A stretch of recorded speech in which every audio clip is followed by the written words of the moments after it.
Greetings. Okay, so today we're gonna be diving into one of the core concepts of operating systems. We're gonna talk about processes and thread. So by the end of this video, we'll understand what a process is, what a thread is, and how are they different from each other. So first of all, in order to understand what a process and thread is, we really need to understand what a program is. So let's dive into that. What is a program? A program is a set of instructions stored on your hard disk. When you run the program, the operating system loads these instructions from the disk into the main memory or RAM so that the CPU can execute them.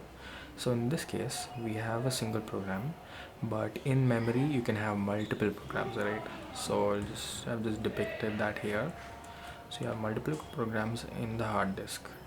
So now when you load the program into the main memory, it becomes a process. Okay, so you can relate programs and processes to object oriented concepts to understand them better. So a program is like a class, so it defines a basic blueprint of steps or instructions like here. So then a process is nothing but an instance of a program, or rather an instance of a class. So in this case, this is a process. This is a process and it's an instance of a program. So a program can be said to be a blueprint. A process can be the instance of an object. So once loaded onto the RAM, the program becomes a process. A process is an active instance of a program. It has its own private memory space in RAM and no other process can access it.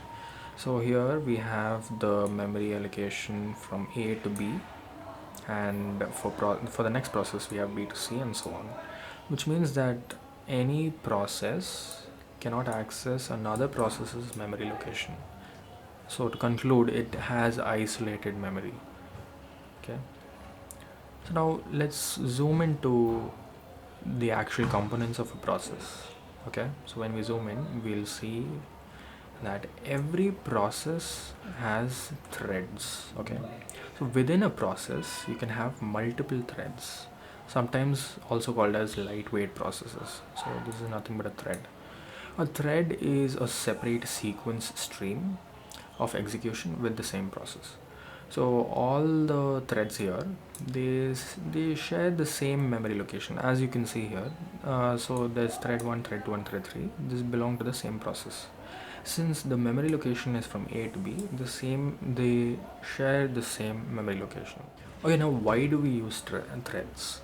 So one thread handles the input while the other thread performs a computation so that the UI doesn't freeze. This allows us to do parallel computing or parallel processing of sets of instructions with the same resource. So it allows us to achieve parallelism and resource sharing. That is why threads are used. Now let's just recap the main differences between a process and a thread. So a process has private memory space, which means that can't be altered, can't be accessed by other processes. Now in this case, a thread has a shared memory space. Okay.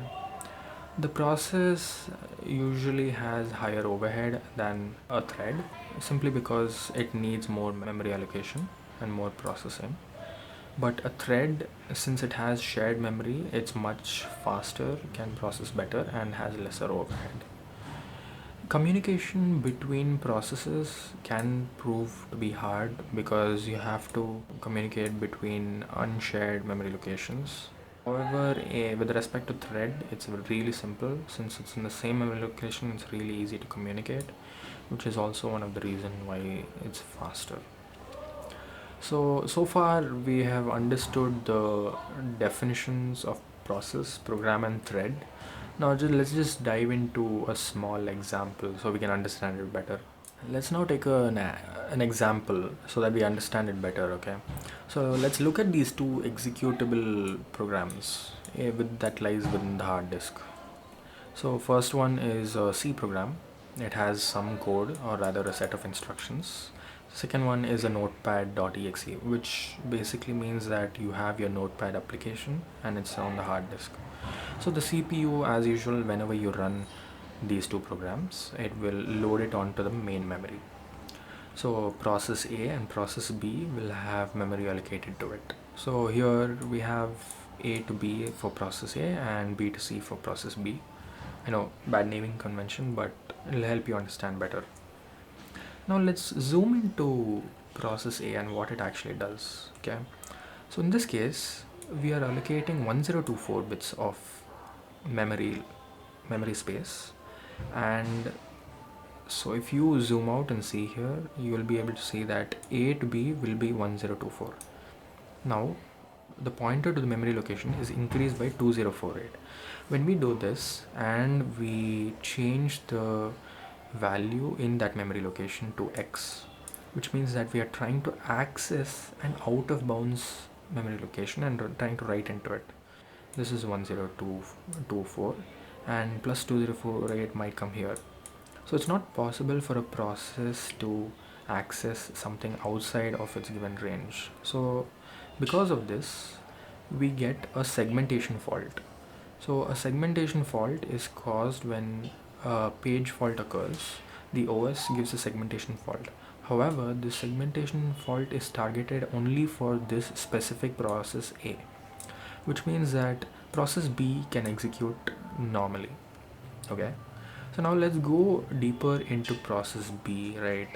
So process B is a notepad program. Okay, so let's just check this out. Okay, in every notepad program there are two main things that you need to do, right? The first thing is actually reading the already existing text, or rather parsing the text. Second thing is being able to type into the file. So these things have to be done concurrently, meaning that you should be able to read at the same time as well as type into it and see your feedback immediately. So this is where threads come in.